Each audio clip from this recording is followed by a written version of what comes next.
is Mr. Bob Chapman, and he's with us today.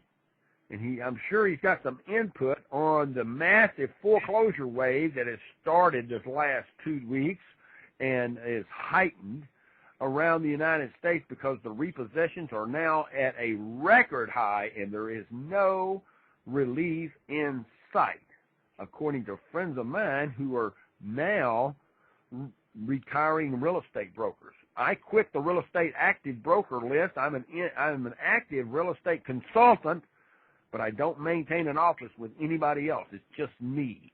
The foreclosure crisis once appeared to be leveling off. Not anymore.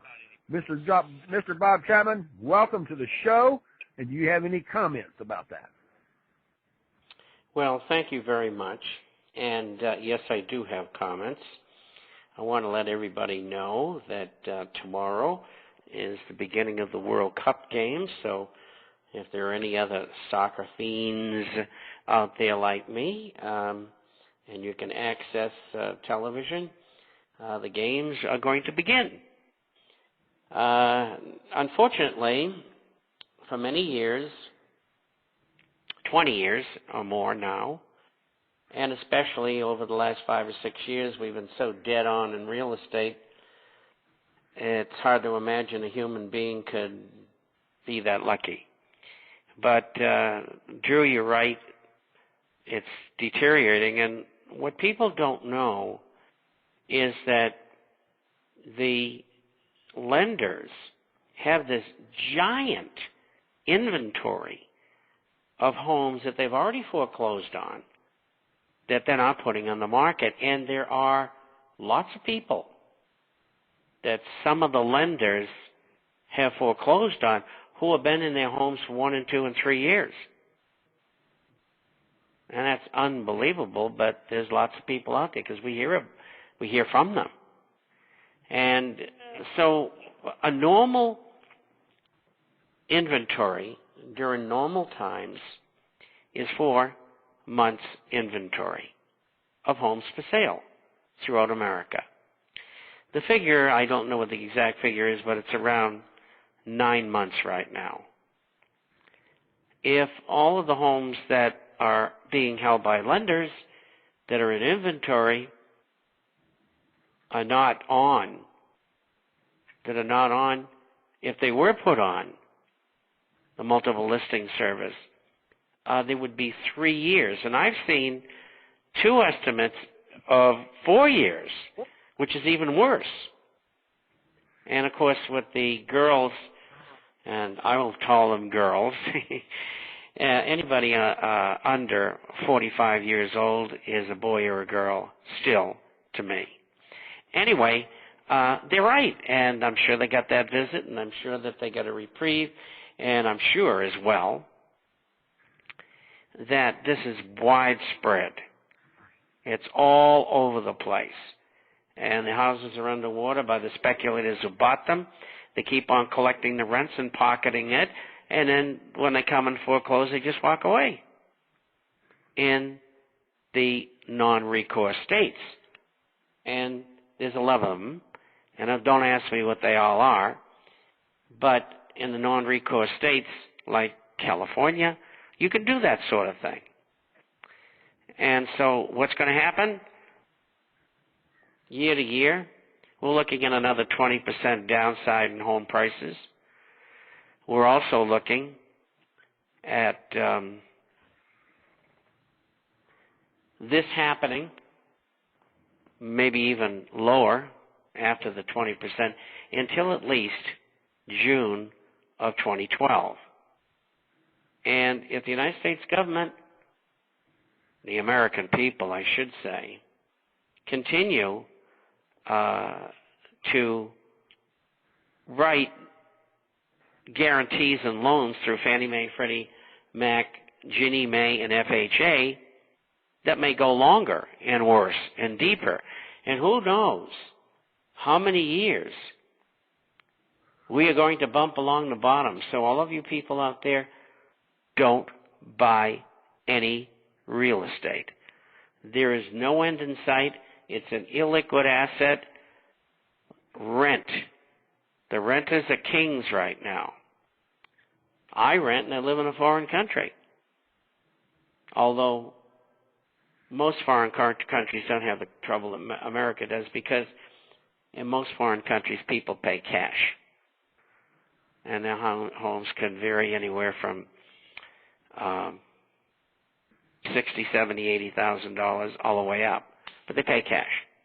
There are loan schemes, but less than 1%.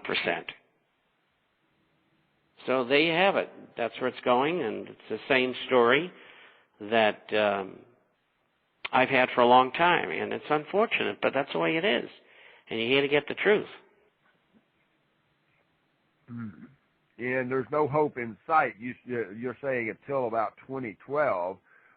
Bobby comes in and says, we purchased this house 5 years ago. We thought it got a good deal, but the recent tax appraisal on the property shows that now the property is worth just $1,000 more than what we paid for it 5 years ago. Here in California, how bad will properties fall, Mr. Chapman, or will they fall too much further? Because we purchased this property at a $50,000 supposedly below market value 5 years ago, when market was looking good and growing up. We bought it from a Navy guy that was transferred and couldn't make two payments, one here on the mainland and one in Hawaii. We thought we got an excellent deal. Right now, I'm beginning to worry. Well, first of all, you did get an excellent deal under the circumstances, but the whole thing was a charade by the Federal Reserve and your government. They lied and cheated everybody. And, of course, the extension of that is the banks and the other lenders who are involved in this thing. And the chances are the value of your house will go 20 to 30% lower. It'll be higher in California because the excesses were worse there than most other places. On a scale of the top 10 worst places, they were in the top 5. And so it's going to get worse. Your house is going to go underwater. So get ready for it. Mr. Chapman, is there a possibility that those of us that are renting property in California, and this is from one of the other girls, those of us that are renting property here will fall into the same scenario that Jackie and Doris fell into, where somebody's going to knock on the door and they've been paying rent? Is there a possibility that we can come in and buy these properties if we can find out who the mortgager is? And sure. And you should not. It's going to get worse. Go rent another place. And I know you don't like to hear that, but that's not what people have me on the program for. I'm here to tell you what I think the truth is. And unfortunately, I'm right 98% of the time. And that's what I would do if I lived, again, in Southern California, where I lived for 36 years.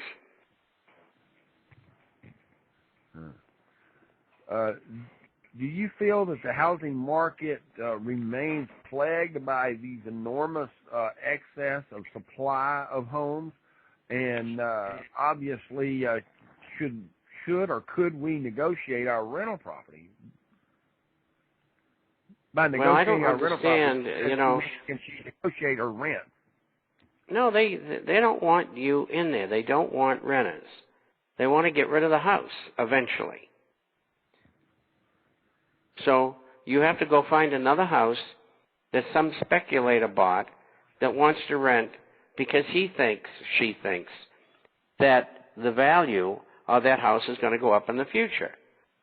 And the person who owns the new house, that speculator, may walk away after a year.